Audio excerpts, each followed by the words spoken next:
What's going on, everyone? So we got news that the Los Angeles Lakers are really pursuing another star in the offseason, right? This is not really new news, as you know, the Lakers, that's one, always what they're kind of trying to do year in after year. Two, the Lakers, we got reports that, hey, they really want to kind of save their assets, transition into the offseason, kind of let this season play out however it plays out, and then live with the results, and then go pick up some level of star. We got that report around the trade deadline. So now this new report, per The Athletic, dives into the Lakers are going to heavily target Trae Young. That Trae Young is heavily linked to the Lakers.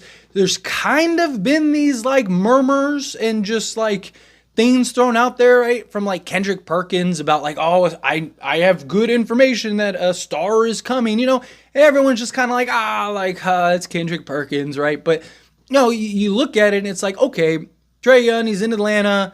He's been linked to the Lakers since basically he was drafted. That's a place and a destination that he's wanted to play for, that he wants to play at. He wants to come in and team up with LeBron and AD and be a cornerstone for that franchise alongside Anthony Davis. Kendrick Perkins in his statement was like, this is going to be huge for Anthony Davis. And it was like, okay, well then there's only one guy that makes sense right now that we are aware of, and that's Trae Young. Unless somebody else comes out of like left field or something. He wasn't talking about DeJounte Murray. Okay, so it must be Trae Young. And look, Trae Young is a incredibly talented player, right? He's a guy that leads the league in assists, go drop you 30 on any given night, right? He's a guy that can completely change and win a game by himself. When he's on, he's up there with the best of them. He's got the star and the gravity that you want from that first, second, or third guy. However, personally, this is just me personally, I'm not super hyped about Trae Young, right? If the Lakers land him, I'm going to be excited. Let's go, right? He's a Laker. Hey, you got my full support. Let's ride, right? Like I'll be hyped. I'll be excited, right? It is another star that has the impact of like, hey, if LeBron James, Anthony Davis, and Trae Young, if those three figure it out, good luck, right? But to me, there's a couple factors, right? As much as Trae Young will completely win you a game, I've watched enough Hawks games, I've watched enough Trae games to know that like he'll also completely shoot you out of a game. Right? His shot selection is not really the best. He's not super efficient shooting the best. Well, he's known as this like elite scorer and this elite three-point shooter that can basically shoot it from anywhere. And he can, but like what are the levels, right? There's a big difference if you're doing that at like, 38 to 40% and you're doing that at like 34 to 36%. Big difference, right? And yes, his playmaking ability would be massive, right? Him and Anthony Davis, that pick and roll, like stop, right? Like there's a lot of things that like I play in my head and I see and vision in my head. And I'm like, the Lakers could be terrifying. But then I look and I go, well, he's also an undersized guard that we're going to have to mask, that teams are going to target on the defensive side. So how do we balance that out, right? Like, ideally, you go get some 3-and-D, you get a Royce O'Neal and a Dorian Finney-Smith. Just using those guys as an example, right? Like, you go get those two guys and you put them next to Trae, you put them next to LeBron, you put them next to AD, and you go win an NBA championship.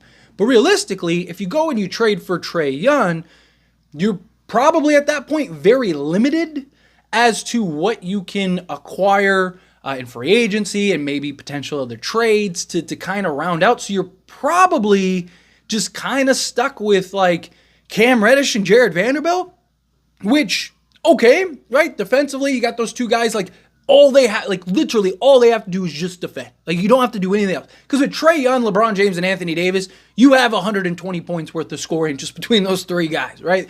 All three of those guys could go get you 30 a night. Assuming LeBron can maintain. We'll see how LeBron does. And from a sense, it's like, okay, this is kind of the guy that LeBron's been wanting. A guy that can handle the playmaking duties, that can make plays for others, that can take all the pressure off of him, that can also handle some of the scoring output and scoring load, right? On paper, it's the perfect complement to LeBron James. But Trae Young is also one of the highest usage players we've ever seen, right? He has to have the ball in his hands. One of the big struggles that he has in Atlanta right now is him and DeJounte Murray are really struggling because neither can really play off ball. And again, on paper, in theory, you're like, Trae off ball, man, he could be terrifying. You run him in a bunch of screen actions, you have him constantly moving, right? He's always a threat. You're going to have to attach somebody to him at the hip, right? Like, it would just open up so much, but it hasn't translated like that. There's moments in Atlanta where it does, but for the most part, it's like Trae Young has to have the ball in his hands, and so does DeJounte Murray, and DeJounte Murray is kind of the one that's had to play off ball. LeBron's been willing and accepting playing off ball more, but he's still not to the level that I think would be necessary for Trae. Again, maybe they work it out. Maybe they figure it out, right? Post LeBron, like Trae and Anthony Davis do make a lot of sense. But again, what are the other pieces around it, right? Like, because where would Trae, let's say today, right? Going into next season, let's say nothing changes other than Trae Young comes to the Lakers and LeBron retires, right? And let's say they have a great offseason, right? Say they get a KCP, right? Which would just be insane. You lessen Denver. Again, just go down this little rabbit hole with me for a second. Say you get KCP, right? Let's say you get, let's say you get Dorian Finney-Smith somehow, right? And then you end up having, let's say you go get another big, you get Valanciunas, right? And Anthony Davis. And you have Trae, you have KCP, you have Dorian Finney-Smith, you have Anthony Davis playing the 4, then you have Valanciunas playing the 5, right? Boom. That roster is ridiculous. Beyond that 5, you're probably very thin, because another big issue is with Trae, he's making like $43 million next year or something like that. So like you're going to have to trade D'Lo, Reeves, Gabe Vincent. Like you're going to have to trade basically everybody to go get him. But okay, let's say again, boom, you get this, LeBron leaves, you have all this money, you can figure it out, and you get that roster. Where does Trae and Anthony Davis rank amongst the best duos in the league? Because yes, KCP, Dorian Finney-Smith, Valanciunas, great complementary pieces that really make a lot of sense around those guys. But the role guys, right? Like you're not going to be able to lean heavily on them game in and game out, right? They're going to have big moments. They're going to have big games. They're going to have that. But game in and game out, you need to count on your stars, your 2 stars. Where would Trae and Anthony Davis rank amongst the stars? I don't even think that they would be top 10. Maybe they'd be top 10. I mean, if I like really wanted to make an argument, sure. But like, they're definitely not top 5. As far as I'm just talking about just duos, right? Now, you put in all these other pieces, maybe you get some depth, you get some quality pieces. Yes, you could still win a championship. You could still be a contender if you have the right pieces. But I'm just talking about the 2 stars. Where would they rank? Right? If they are top 10, then they're probably right inside. I mean, just ones that come to my head would be like, no particular order, but like SGA and Chet, Jamal and Jokic, Tatum and Brown, you think of like Anthony Edwards and Karl Anthony Towns. I'd probably put AD in them over that, so scratch that. But like, I could probably just in a glance name 5, 6, 7 teams that have a better just duo than Anthony Davis and Trae Young, which is, again, concerning. And you have to sell the farm to go get him. And there's questions about the fit. And there's questions of if it works out. Again, I don't know how sold I am on the idea.